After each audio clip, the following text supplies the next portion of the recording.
I'm Jack. I was born in and grew up around London, and I am an avid beer drinker. In recent years, I've found myself more inclined towards craft beers. I've been asked now to come and film a documentary, speak to a couple of people about craft beer, its production, and what the scene in London is like. So we're going to go and ask a couple of brewers how they feel it's grown in recent years, the effect it's had on their companies, and the growth of the industry as a whole. So let's see how this goes.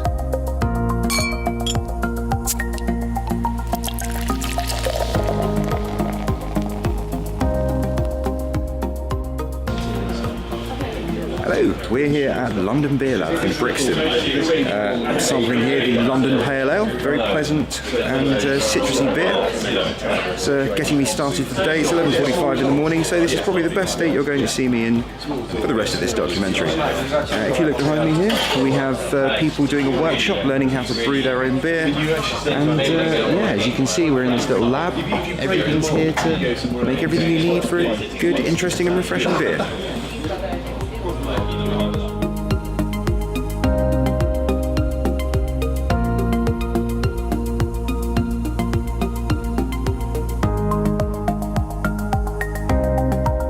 So London Beer Lab was set up 5 years ago with the aim to teach people how to make beer.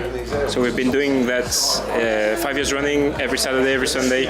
So that's about, that's several thousand batches of beer that have been brewed up here, either by ourselves experimenting with recipes or by members of the public trying to create their own beer. So that's kept us busy for the last 5 years, and then more recently we've expanded into a commercial brewery, and we brew 2,000 liters at a time there under the same branding, London Beer Lab. I used to work in the city, in banking. I wasn't particularly fulfilled by my job, and I started homebrewing, and as I tried to learn how to make beer, I found that there was no classes available, no courses, which surprised me, and I thought that was a good way out of the city, basically, to try and, once I taught myself, to teach other people, and then keep experimenting, which was the main driver for me. Try and create new recipes that I really enjoy making and drinking. So the classes have been fully booked for the last 5 years. At some point, we just couldn't offer enough of them. Now there's a few other businesses providing similar experiences, but the demand, as far as we're concerned, has not dropped. So we're still essentially fully booked year-round. So our bestseller is probably our Tip Top Citra American Pale Ale. So it's a single hop Citra, slightly sweet pale ale, essentially. So that's a beer that is very hoppy, so it suits the hop heads. It's got a very kind of clean, fruity profile, so it's got a wider appeal as well with people who are not necessarily into craft beer. I have to say, when I started making my own beer, I didn't really care for hoppy beers, but the way I see it is almost like an addiction. Hops, the new varieties of hops, especially coming from the US or New Zealand, they bring incredible, complex, fruity, spicy, floral characteristics to the beer, and every variety is unique in its own way.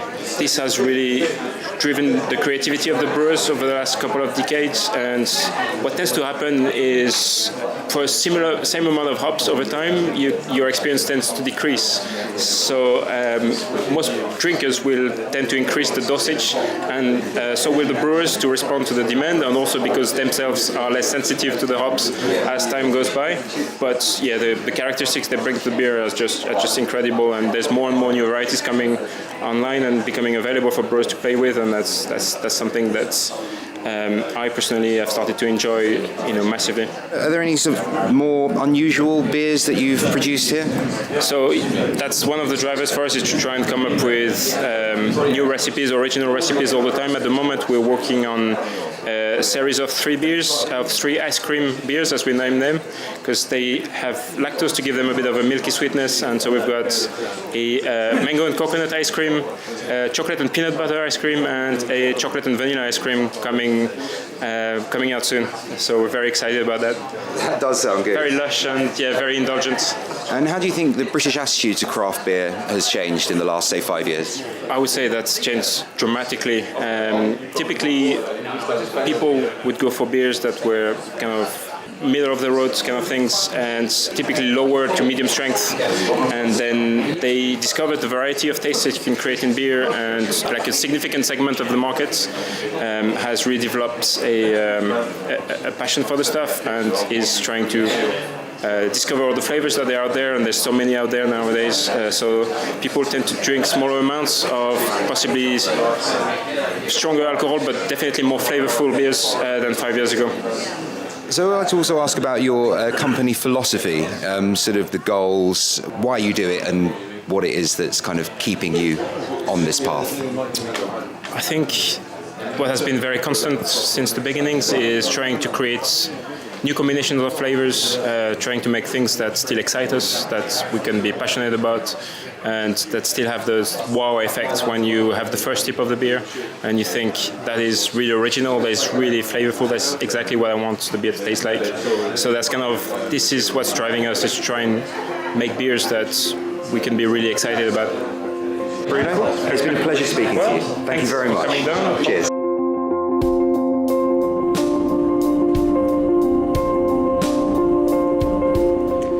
Hi again. We're here in Southwark this evening. It's a sustainable office ventures building where they host Toast Ale. And we're going to meet one of their founding members who's going to be talking us through their processes, their beers, and what they do. Let's go. My name's Louisa Zayan. I'm the Chief Brand Officer at Toast Ale. I started the company in 2015 with our founder Tristram Stewart, who's a campaigner and an author on food production and on the environmental impacts, in particular food waste. We launched with a pale ale, and now we've got a range of 4 different beers plus a whole load of collaborations that we do with breweries all over the UK. With regards to what you do you consider yourselves a niche brewery?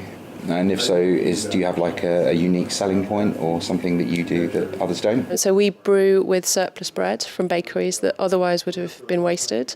The bread replaces a third of the grain bill that would otherwise be used to brew. And then all of our profits are invested into charities that are working for a more sustainable food system. But the beer itself is a standard craft beer. It tastes very similar to other great craft beers on the market, and so in that sense we're not niche. We're trying to move the whole industry so that bread never has to be wasted. So engaging the whole industry is really important to us.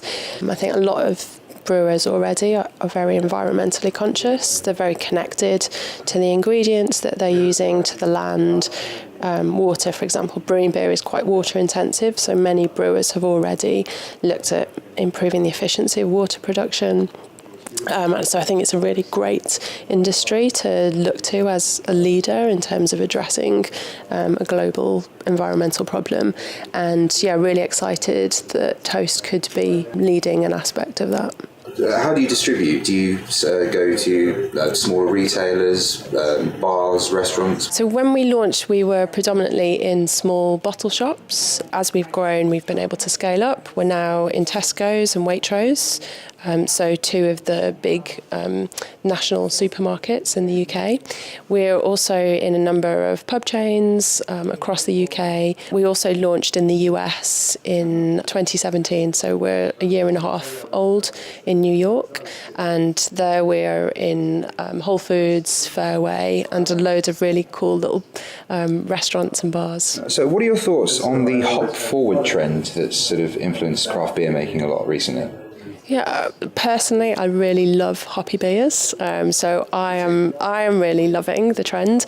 Within our range, we do have hoppier beers following that trend. There are also consumers that don't like the hoppier beers so much, so we do want to have something that appeals to everybody, but the hoppier ones are definitely my favourite. Yeah, mine too. Can't deny that. They're fantastic.